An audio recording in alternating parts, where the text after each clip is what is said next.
Oke, ini adalah tutorial pertama menggunakan software Wireshark.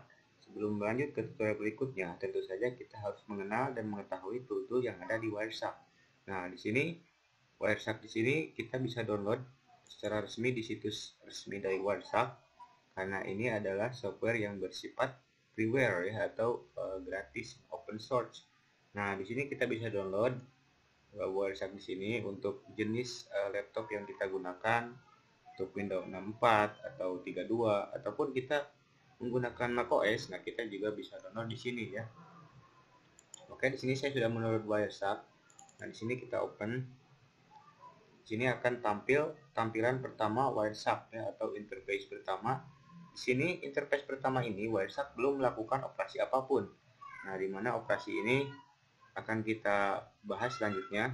Nah, tampilan pertama di sini Wireshark memiliki menu bar ya, sama seperti software-software yang lain. Menu bar di sini adalah berisi tentang tool dan tentang feature yang ada dalam software Wireshark tersebut ya. Di sini juga ada pintasan ya, shortcut di mana ini adalah tool-tool yang sering kita gunakan. Nah, sama saja di sini ada option, ada start, ada stop, ada reload dan juga yang lainnya. Di sini ada filter. Filter di sini juga itu berfungsi untuk melakukan filter jaringan ya atau filter misalkan kita akan menangkap file HTTP atau TCP. Nah, kita akan bahas selanjutnya. Di sini juga ada kredit. Kredit di sini yaitu keterangan tentang software Wireshark di sini ya. Nah, di sini kita menggunakan software Wireshark versi 225 yang terbaru. Dan di sini ada empat menu dari Wireshark tersebut, di mana kita bisa milih. Yang pertama adalah capture. Capture di sini adalah operasi yang akan kita lakukan selanjutnya. Ada interface list, di mana interface list ini kita bisa memilih di jaringan mana kita akan bekerja ya, apakah di wireless atau kita di LAN ya. Nah, untuk sekedar pengetahuan bahwa Wireshark ini adalah software yang bekerja atau bisa menangkap paket dalam satu jaringan ya. Ini dalam satu jaringan. Jadi apabila kita terdapat dalam satu jaringan, kita bisa menangkap paket-paket yang sedang bekerja atau beroperasi di dalam satu jaringan tersebut. Di sini juga ada file. File di sini adalah kita bisa menyimpan ya paket yang kita capture dari Wireshark ini ke suatu folder gitu dengan ekstensi Wireshark file ya, dimana kita bisa membuka ya membuka lagi apa yang sudah kita simpan. Sampel capture juga kita bisa download dari situs resmi Wireshark. Juga Wireshark di sini adalah kita bisa langsung online ya ke websitenya, dan juga kita belajar secara guide langsung oleh website dari Wireshark tersebut, dan juga kita memiliki fitur security yang akan diatur oleh pihak Wireshark dari websitenya tersebut. Nah, yang ketiga juga kita bisa melakukan tutorial secara online bagaimana how to capture dan juga network media. Kita bisa mempelajari online dari Wireshark tersebut. Oke, setelah ini ada interface kedua atau tampilan kedua dari Wireshark, yaitu Wireshark ketika melakukan operasi. Nah, di sini kita harus memilih salah satu dari interface jaringan yang kita gunakan untuk melakukan selanjutnya. Nah, di sini apabila kita menekan start, dia akan meminta interface yang spesifik. Kita harus memilih paket. Nah, di sini saya akan memilih wireless network connection ya, yang wireless atau bisa LAN.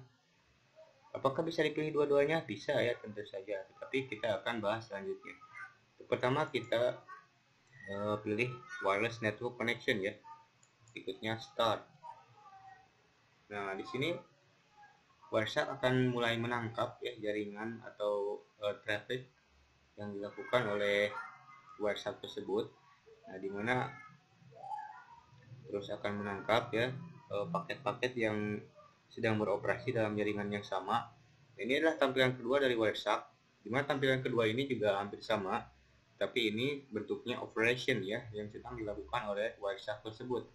Yang pertama sama, ini adalah menu bar, di mana isinya adalah tentang bagaimana kita menggunakan tool dan juga fitur yang ada pada Wireshark tersebut secara lengkap. Nah, di sini juga ada pintasan ya. Pintasan di sini itu adalah alat-alat dari menu bar ini yang sering kita gunakan. Misalkan kita ingin stop capturing ya. Nah, ini capture-nya sudah berhenti. Di sini juga ada filter. Nah, kita akan bahas untuk selanjutnya setelah tutorial ini. Nah, ini disebut dengan paket list. Paket list ini yaitu paket-paket yang ditangkap oleh WireShark tersebut, ya, dimana paketnya semuanya tertangkap, jenis-jenisnya juga ada interface. Di sini ada jenis DNS, protokolnya ya, ada juga TCP, juga nantinya ada HTTP dan yang lainnya. Nah, ini adalah detail list. Detail ini adalah detail apabila kita mengklik salah satu dari paket list. Misalkan kita klik dari ini, Samsung. Nah, ini adalah detail dari interface list ini ya. Detail dari Samsung 5B atau Litheron ini. Nah, ini adalah detailnya. Nah, yang ketiga ini adalah view byte ya. View byte ini adalah isi dari detail ini. Nah, ini kita ada dua. Kita bisa memilih, kita bisa view secara byte view dan juga kita bisa memilih secara hex view atau hexadesimal ya. Yang sudah kita pelajari sebelumnya. Nah, apakah bisa diatur dari tampilan ini? Bisa ya, tentu saja. Di sini kita bisa, misalkan di sini ada view di sini untuk mengatur misalkan filter toolbar mau dihilangkan, kita bisa. Nah, filter toolbarnya hilang ya. Juga kita ingin menghilangkan paket list. Nah, paket listnya tidak ada. Juga kita bisa mengembalikannya lagi. Nah, apakah tampilan bisa diatur? Yaitu dengan file. Di WireShark ini kita bisa pilih edit preferences ya, dimana kita bisa melihat dari interface ini ada menu layout. Layout di sini kita bisa ngatur ya. Ini ada keterangannya. Yang pertama adalah packet list. Nomor 1, nomor 2 itu ada detail list. Nah, kita bisa membentuk jaringan tersebut seperti apa gitu. Apakah seperti ini, apakah yang seperti yang kedua seperti ini, dan juga seperti yang lainnya. Tentu saja kita sekarang sedang menggunakan yang nomor 1 ini. Kolom ya. Kolom di sini adalah tentang paket list ya yang kita tangkap. Untuk mengatur misalkan kita tidak peduli mengenai nomor, akan kita hilangkan. Kita coba ya, atau waktu ya, atau time akan kita hilangkan. Kita apply.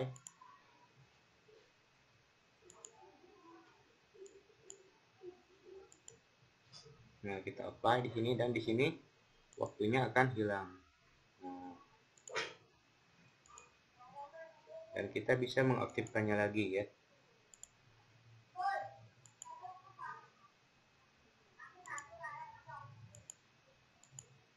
Oke, itu adalah tampilan tentang WireShark. Yang selanjutnya adalah tentang filter dan juga capture. Oke, ini adalah tutorial kedua software WireShark. Setelah kita mengetahui tool dan juga fitur yang ada dalam WireShark dan juga beberapa fungsi dari menu bar dari WireShark. Nah, yang kedua adalah bagaimana melakukan capture jaringan dengan menambahkan filter ke dalam paket list. Ini kita harus memilih salah satu jaringan. Misalkan kita memilih wireless dan start di sini. Nah, maka WireShark akan segera menangkap paket-paket yang dapat atau melakukan operasi pada jaringan yang sama atau jaringan tersebut. Misalkan kita menggunakan WiFi di satu tempat, nah maka ini adalah paket-paket yang sedang bekerja pada jaringan tersebut.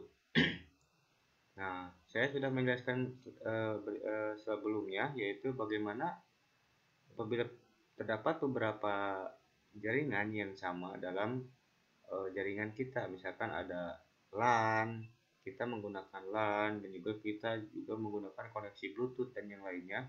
Nah, caranya adalah kita stop capture-nya, kita stop dulu. Kita bisa memilihnya dari capture option.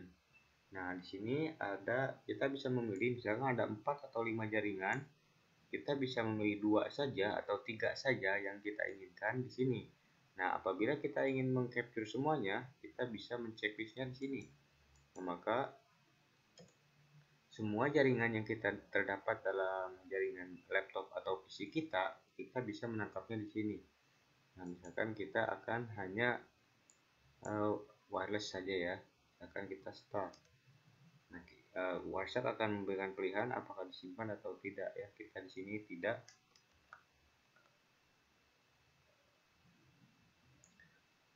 Nah, ini adalah paket list yang semuanya terdapat pada jaringan tersebut. Ya, misalkan paket list di sini kita ingin menambahkan filter atau menyaring data-data yang tampil dalam paket list ini, kita bisa melakukannya di filter toolbar ini.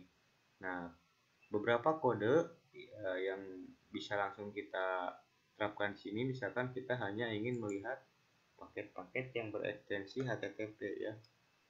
HTTP enter. Nah, maka yang tampil hanya ada ekstensi berprotokol HTTP. Nah, apabila kita ingin hanya menangkap, kita clear dulu TCP di sini ya. Nah, TCP, maka kita juga akan hanya menangkap file berekstensi TCP di sini ya. Nah, apabila kita tidak mengetahui filter yang ada dalam Wireshark tersebut, Wireshark juga menampilkan fitur filter di sini. Nah, filter di sini. Nah, ini adalah filter-filter yang bisa digunakan dalam Wireshark. Misalkan kita hanya ingin melihat UDP only, apply. Nah, maka yang tampil hanya UDP only. Nah, apabila kita ingin melakukan HTTP yang berbentuk GET, GET itu mengambil yaitu dari internet ke dalam browser kita. Nah, kita bisa menggunakan coding HTTP request method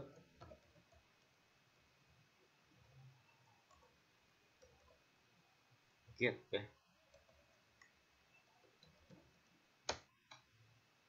Nah, maka di sini akan membaca yang get.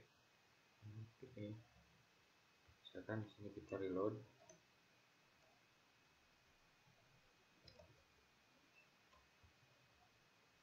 Atau kita ingin melihat yang post itu yaitu mengupload ya dari browser kita ke internet. Nah, dan juga di sini kita bisa melakukan operasi ya. Operasi di sini yaitu kita misalkan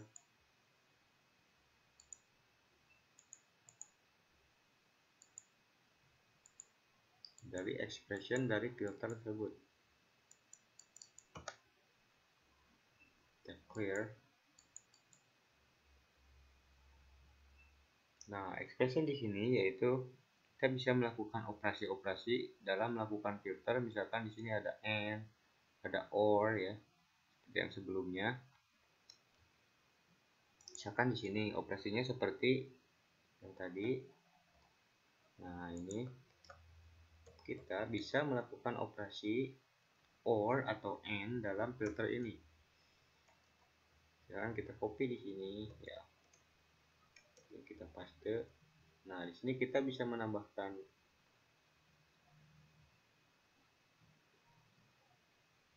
and untuk and ya. Oke, enter.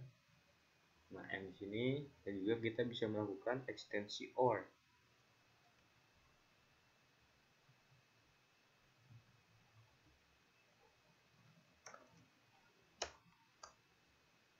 Nah, itu dia adalah beberapa cara capture dan juga filter menggunakan jaringan Wireshark. Selanjutnya adalah bagaimana untuk melakukan sniffing ya pada password dalam jaringan yang sama dari Wireshark. Oke, tutorial yang terakhir adalah tentang bagaimana menggunakan Wireshark untuk melakukan sniffing. Nah, sniffing di sini adalah bagaimana Wireshark menangkap paket-paket data yang berisi berekstensi password dan username. Nah, di sini tutorial ini adalah untuk banyak sekali ya, untuk salah satu fungsi dari Wireshark. Tetapi saya harap teman-teman tidak menyalahgunakan fungsi dari Wireshark tersebut. Nah, di sini saya sudah membuka Wireshark dengan ekstensi di sini sebagai wireless ya yang terhubung dengan jaringan saya. Nah, di sini sudah melakukan capturing dari data-data yang dilakukan oleh dalam jaringan wireless tersebut. Nah, di sini apabila satu jaringan atau paket melakukan login akan tertangkap oleh WhatsApp tersebut. Nah, contohnya saya di sini akan melakukan login pada salah satu situs yang sudah berlangganan ya. Misalkan di sini saya login menggunakan username Ridwan Arif dan passwordnya di sini.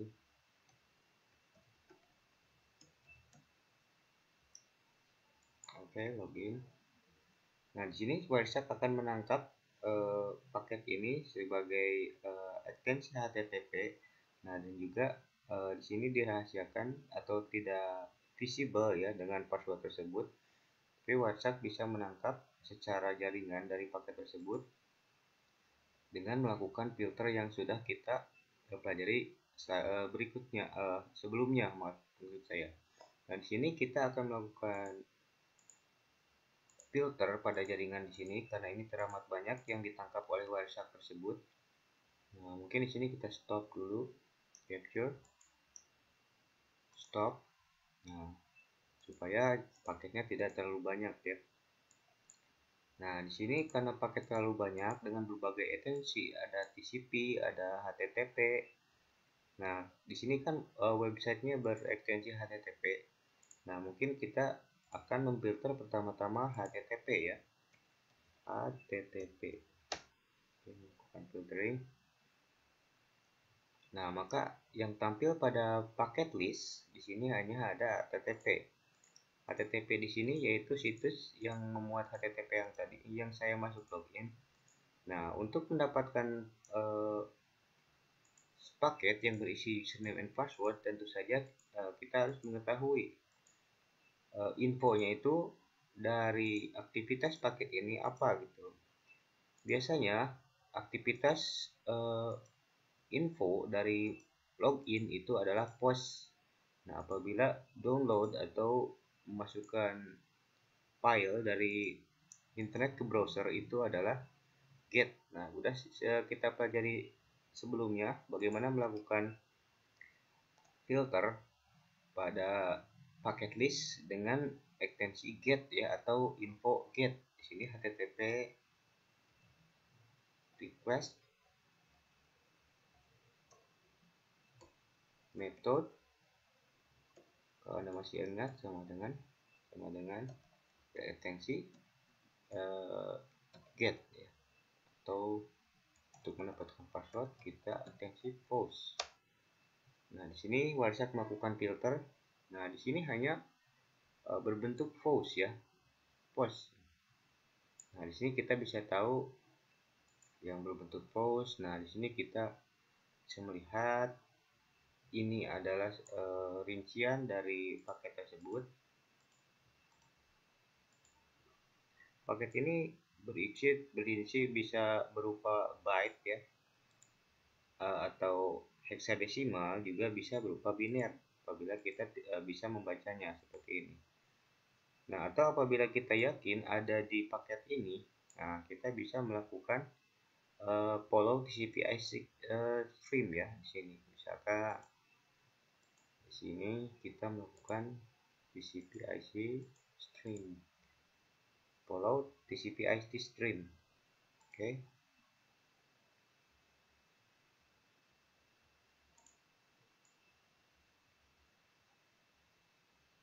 Nah, maka di sini akan ketahuan atau bisa kita membaca apa saja aktivitas yang ada di dalamnya.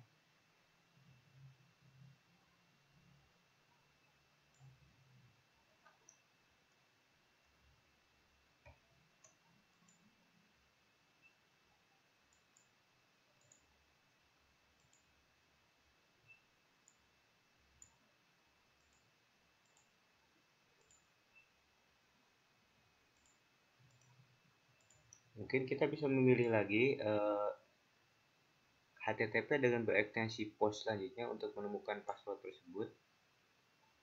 Oke, di sini kita memilih ya paket-paket yang ada di jaringan tersebut ya. Oke, kita salin lagi apa yang tadi HTTP dot request dot method. Kita bisa mengetahui get sini ya, follow TCP/IP stream. Oke, kita kerjakan di sini.